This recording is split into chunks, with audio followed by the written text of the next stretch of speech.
Alors, dans cette vidéo, nous allons apprendre à utiliser les plaques de câblage. Alors, qu'est-ce que c'est qu'une plaque de câblage? C'est un dispositif qui va permettre d'utiliser des composants radio sans avoir à les souder. C'est-à-dire, on pourra les mettre et les enlever rapidement.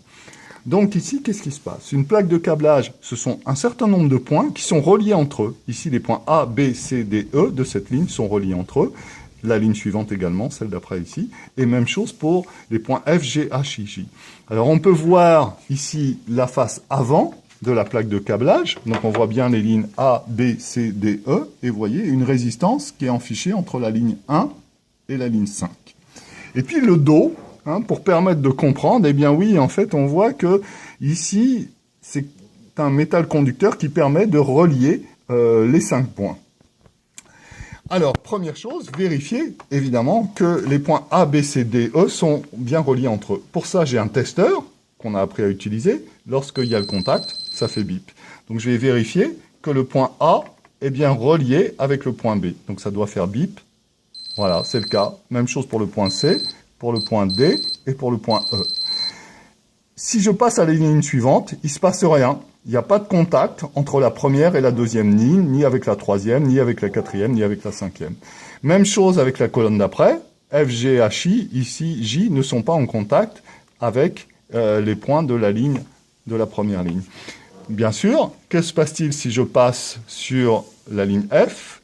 Sur le point F, il est en contact avec G, avec H, avec I, avec J. Par contre, il n'est pas en contact avec les lignes qui suivent.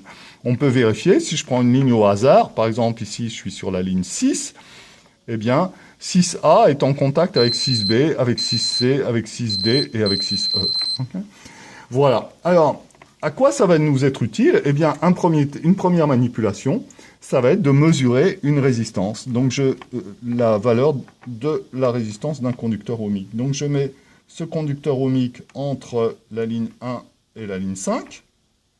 Et je place mes fils ici qui sont reliés. Alors cette fois-ci, évidemment, je vais passer en ohmmètre et je place mes fils sur la même ligne de façon à mesurer la résistance. Et donc je vois une résistance ici 0,997 kΩ, c'est-à-dire une résistance de 1 kΩ.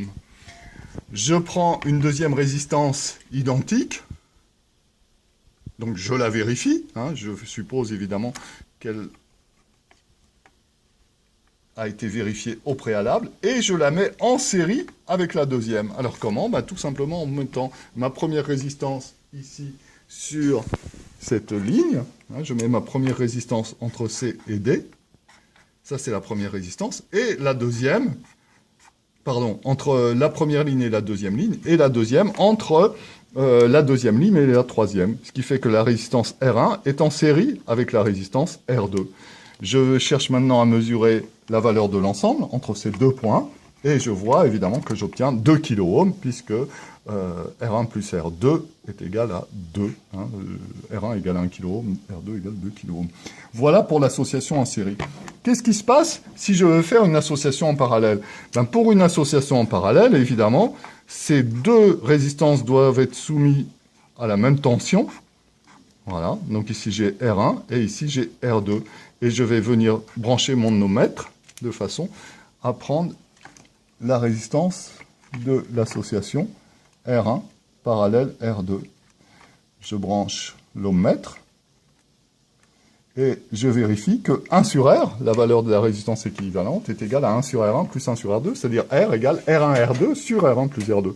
J'ai bien ici 1 fois 1 sur 1 plus 1 égale 1,5, c'est-à-dire une résistance de 1,5 kΩ, 0,5, ici 0,498 kΩ, c'est-à-dire 0,5 kΩ.